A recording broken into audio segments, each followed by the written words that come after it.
ሰላም ጤና ይስጥልኝ ክቡራን አድማጮች የዕለቱ የዜና ወጃ ሰዓታችን ላይ እንገኛለን። ለቻናላችን አዲስ ከሆኑ ሰብስክራይብ በማድረግ እንዲሁም ቪዲዮንም ላይክ በማድረግ ይጀምሩ። በቀጥታ ወደ ሰበር መረጃዎቹ። ዛሬ ሌሊቱን በሰጠችው መግለጫ የገሃነም ደጅ ይከፈታል ስትል መግለጫዋን በአስደንጋጭ ቃላት ጀምራለች። የኢራን ከፍተኛ የብሔራዊ ደህንነት ምክር ቤት ጸሐፊ የሆኑት መሐመድ ባገር ዞርቃድር በሰጡት መግለጫ እንዳሉት የዩናይትድ ስቴትስና የእስራኤል እኩይ ጥምረት ሌላ ስህተት የሚፈጽም ከሆነ ቀጠናው በሙሉ ለነርሱ ገሃነም ወደሚሆንበት የሲኦል ደጅ ወደሚከፈትበት ነገር በነገው ዕለት አሊያም በቀጣዮቹ ቀን እናመራለን ብለዋል። ኢራን ጥቃት እስከደረሰባት ድረስ የትኛውም የጎረቤት ሀገርም ሆነ የቀጠናው ሀገር ፈጽሞ ተኝቶ አያድራትም ብለዋል። ባሳለፍነው ሰኔ ወር መጀመሪያ ላይ የኢራን አብዮታዊ ዘብ ጦር ጓድ አይአርጂሲ በሰሜናዊ የእስራኤል ግዛቶች በሚገኙ ቦታዎች ላይ ተከታታይ የሚሳኤል ጥቃቶች መፈጸሙ ይታወሳል። ይህ ጥቃት የተፈጸመው እስራኤል የተኩስ አቁም ስምምነቱን በመጣስ በሊባኖሷ መዲና ቤይሩት በሚገኘው የደሃይ ጦር ሰፈር ላይ ለፈጸመችው የአየር ጥቃት አጸፋ ነበር። በትናንትናው ዕለትም እስራኤል በበርካታ የኢራን ከተሞች ላይ ጥቃት መፈጸሟን ተከትሎ የኢራን አብዮታዊ ዘብ ጓድ አይአርጂሲ በሰሜናዊ የእስራኤል ግዛቶች በሚገኙ ስትራቴጂካዊዎቹ ኔቫቲም እና ቴልኖፍ በተባሉ የአየር ኃይል የጦር ሰፈሮች ላይ ከባድ ጥቃት ፈጽመዋል። ዞልቃድር በመግለጫቸው እንዳስገነዘቡት የኢራናውያን የአመታት ጽናት የቅርብ ጊዜው የአሜሪካንና የእስራኤልን ጥቃት ተከትሎ በነበሩት 100 ቀናት የታየው ተጋድሎ በዓለም አቀፍ የደህንነት ስርዓት ላይ መሰረታዊ ለውጥ አምጥቷል ባይ ናቸው። ይህን ተከትሎ የኢራን ሀተም አለምቢያ ማዕከላዊ እዝ ባወጣው በዚህ ጠንካራ መግለጫ የተጨቆኑ የሊባኖስ ህዝቦችን ለመደገፍ ስንል ለእስራኤል መንግስት አሳማሚ የሆነ ምላሽ መስጠታችንን እናረጋግጣለን ብለዋል። በእስራኤል ላይ ይደረጉ የነበሩ ወታደራዊ ዘመቻዎች ለጊዜው መቆሙን ይፋ አድርገው ነገር ግን በቀጣዮቹ ሰዓታት ጥቃቱ እስከቀጠለ ድረስ እኛም አሳማሚ ጥቃቶችን ለመሰንዘር ዝግጁ ነን ብለዋል። የፖለቲካና ወታደራዊ ተንታኞች እንደሚያስረዱት ይህ የአይአርጂሲ ኦፕሬሽን ከዚህ ቀደም የነበሩትን ግምቶች በሙሉ የሰበረ ሲሆን ይህ የኢራን እርምጃም እንደገና የጦርነት እቅዷን ከመከለሷን ባለፈ ጦርነቱን የማቆም የራሷን ዕጣ ፈንታ ከሊባኖስ ህዝብ ደህንነት ጋር በማይነጣጠል ሁኔታ ማስተሳሰሯን በይፋ ያሳወቁበት አጋጣሚ ነው። በዚህም ዋናው መልእክት ወደፊት በሊባኖስ ግዛት ላይ የሚሰነዘር ማናቸውንም አይነት ትጥቅ ጥቃት እኩል የሆነ ፈጣንና ወሳኝ የኢራን ወታደራዊ አጸፋን የሚያስከትል መሆኑን የሚያረጋግጥ ነው ብለዋል። ይህ በእንዲህ እንዳለ በኢራንና አሜሪካና እስራኤል ጦርነት ዓለም በከፍተኛ ቀውስ ቢታመስም አውሮፓዊቷ ሀገር ኖርዌይ ግን ሰርግና ምላሽ ሆኖላታል ይላል የቢቢሲ ትንታኔ። ኖርዌይ ዓለም ላይ ካሉ አካባቢ ጥበቃ ከፍተኛ ትኩረት ከሚሰጡና አረንጓዴ ከሆኑ ሀገራት መካከል ቀዳሚ ናት ያለው የቢቢሲ ትንታኔ ሀገሪቱ የምትጠቀመው ኤሌክትሪክ በአብዛኛው የሚመረተው ከታዳሽ ኃይሎች መሆኑን ይገልጻል። በከተሞቿ ውስጥ በየቦታው የሚንቀሳቀሱ ብስክሌቶች መንገደኞችን ከእግረኞቹ ጋር በጸጥታ ይጋራሉ።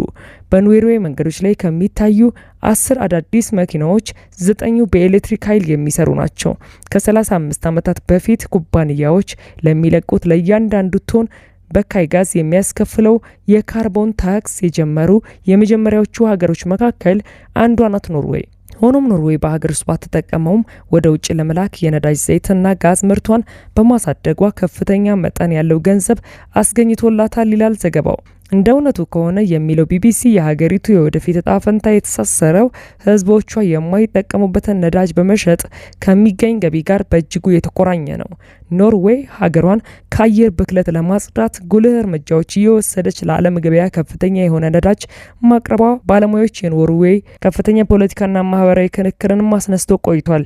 አሁን ላይ በመካከለኛው ምስራቅ እስራኤልና አሜሪካ በኢራን ላይ የከፈቱት ጦርነት የሆርሙዝ የባህር ወሽመጥ እንዲዘጋ በማድረጉ በዓለም አቀፍ ደረጃ የነዳጅ ዋጋ ጭማሪ ማስከተሉን የኖርዌይ ካዝና ከፍተኛ ትርጉም አለው። ከባድ ሰርግና ምላሽም ሆኖላታል ይላል የቢቢሲው ትንታኔ። በተባበሩት መንግስታት ድርጅት የሰብአዊ ልማት መረጃ ጠቋሚ መሰረት ኖርዌይ በዓለም ላይ ካሉት እጅግ የበለጸጉ ሀገራት መካከል አንዷ ስትሆን የኢነርጂ ዘርፉ ለእድገቱ እንኳን ዋነኛ ምንጭ መሆኑን ይገልጻል። ከዚህ ዘርፍ የሚገኘው ምርቶችም ወደ ውጭ በመላክ የሚገኘው ገቢ 60% የሚሆነው የሚሸፈን ሲሆን ከሀገሪቱ አጠቃላይ የሀገር ውስጥ ምርት ወይንም ጂዲፒ 2% የሚይዝ ነው። የኖርዌይ መንግስት ሀገሪቱ የሚንቀሳቀሰውን የነዳጅ አውጪ የሆነውን ክኖር ኩባንያ ውስጥ አብላጫውን ድርሻ የሚይዝ ሲሆን አብዛኛው የሚያገኘው ትርፉን ወደ ሀገሪቱ የሀብት ካዝና ፈሰስ ያደርገዋል። በ2025 መጨረሻ ላይ 1.9 ትሪሊዮን ዶላር የሚገመት ሀብት ገቢ ሆኖ ነበር። ይህም ለእያንዳንዱ የኖርዌይ ዜጋ ቢከፋፈል በግምት 350 ሺህ የአሜሪካን ዶላር ማለት ነው። ይህ እያደገ የመጣው የገንዘብ ቋት የኖርዌይን የጡረታ ስርዓትና የደህንነት ሁኔታዋን እንዲደራጅና ለጋስ እንዲሆን አድርጎታል በማለትም ይገልጻል። አሁን አሜሪካና እስራኤል ኢራን ላይ ጦርነት ካወጁ በኋላ በመካከለኛው ምስራቅ አለመረጋጋት በመስፈኑ ባለሙያዎች የገንዘብ ክምችቱ ላይ ከፍተኛ ተጽዕኖ እንደሚያሳድር ይጋራሉ። እንደ እውነቱ ከሆነ ጦርነቱ ከተጀመረበት ጊዜ አንስቶ የኖርዌይ መንግስት ገቢ በከፍተኛ ሁኔታ ጨምሯል። የኦስሎ አክሲዮን ገበያዎች ዋጋም በከፍተኛ መጠን ንሯል። ይህ በአብዛኛው በሀገር ውስጥ የኢነርጂ ኩባንያዎች ላይ የበላይነት የተያዘ በመሆኑ ነው። በተመሳሳይ የኖርዌይ ሌበር መንግስት የኖርዌይ የሰላም ሽልማት የምትሰጠው ሀገር ከጦርነቱ በገንዘብ ተጠቃሚ ናት የሚለውንም አመለካከት ለመቃወም ሞክሯል። ኖርዌይ ምንም እንኳን በኢራን ጦርነት ከፍተኛ ገንዘብ ብታጋብስም የሀገሪቱ የገንዘብ ሚኒስትርና የቀድሞ የኔቶ ዋና ጸሐፊ የሆኑት ጀንስ ስቶልተንበርግ ሁኔታውን ተቃርኖ ሲሉ ይጠሩታል። ኖርዌይ ከሰላም የበለጠ ታገኛለች፣ በግጭት ታተርፋለች የሚባለው ሐሰት ነው ብለዋል። የነዳጅ ዋጋ መጨመር እንደሚጠቅመን ግልጽ አይደለም ሲሉም ለኤልፓስ ጋዜጣ ነግረውታል። ኖርዌይ አሁን በሀብት ክምችቷ በኩል ለዓለም አቀፍ የፋይናንስ ገበያዎች ከፍተኛ ተጋላጭነት አላት። አክሲዮን ገበያው ማሽቆልቆል የድፍድፍ ነዳጅ ዋጋ መጨመር ከሚረዳን በላይ በከፍተኛ ሁኔታ እኛንም እንደ ሌሎች አውሮፓ ሀገራት ይጎዳናል ሲሉ ኖርዌይ ባለስልጣናት ራሳቸውን ከሌሎች የአውሮፓ ሀገራት ጋር ለማመሳሰል ሞክረዋል። የኖርዌይ የሀብት ክምችት ኃላፊ ኒኮላይ ታንገን ለሮይተርስ ዜና ወኪል እንደነገሩት በኢራን ጦርነት ምክንያት ከፍተኛ የነዳጅ ገቢ ቢፈጠርም የአክሲዮን ዋጋ መቀነስ በገንዘብ ምንዛሪ መጨመር የተነሳ ይህ ነው የሚባል ጥቅም ሀገሪቱ አላስገኘላትም ባይ ናቸው። ሆኖም ተንታኙ እንደሚገልጹት ከሆነ አሳዛኙ እውነታ ዓለም ሲቃጠል ገንዘብ ወደ ሀገራችን በጀት በከፍተኛ መጠን ይገባል የሚለው ነው።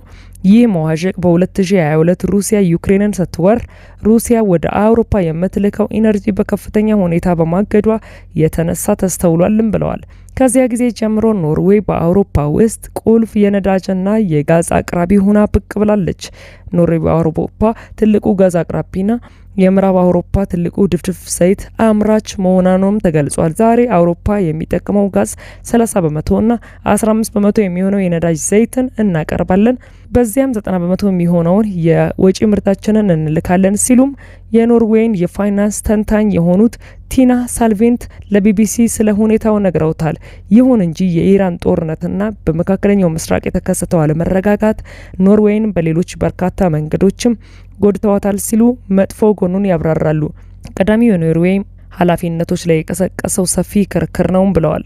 ተደማጭነት ያለው የኖርዌይ ሪፊውጂ ካውንስል ከሀገሪቱ የሀብት ክምችት የሚገኘው ትርፍ በጦርነቱ የተጎዱ ኢራናውያንን ለመርዳት እንዲውል ጥሪ አቅርበዋል። ኖርዌይ ሩሲያን በዩክሬን ላይ ጦርነት በከፈተችበት ወቅትም ይህን ማድረጓን ጠቁመዋል። ጄምስ ስቶልተንበርግ ለሮይተርስ ዜና ወኪል እንደሚነግሩት ከሆነ ለነዚህ ጥሪ የተሰጠው ይፋዊ ምላሽ ኖርዌይ በዓለም ከፍተኛ የዓለም አቀፍ እርዳታን የሚያቀርቡ ሀገራት መካከል አንዷ ናት፣ ለተቸገሩ ሀገራት ብርቱ ደጋፊ መሆኗንም ለማመልከት ነው ብለዋል። በሁለተኛ ደረጃ በመካከለኛው ምስራቅ ያለው ሁኔታ እየተባባሰ መምጣቱን ኖርዌይ አረንጓዴ የኃይል አቅርቦት ዘርፍን በዓለም አቀፍ ደረጃ ግንባር ቀደም መሆኗን ጥያቄ ውስጥ ጥሎታለን ብለዋል። አንዳንድ ታዛቢዎች እንደሚሉት በመካከለኛው ምስራቅ ያለው አለመረጋጋት በአረንጓዴ ቴክኖሎጂና ኦስሎ ለረጅም ጊዜ ለዘርፉ ያላትን ቁርጠኝነት ያዘገየው ይመስላለን ብለዋል። ክቡራን አድማጮች ለሳቱ ያጠናቀርኩላችሁ መረጃ ይኸው ነበር። ከጥቂት ሰዓታት በኋላ በሌሎች መደመጥ ካለባቸው መረጃዎች ጋር እመለሳለሁ። መልካም ቆይታ።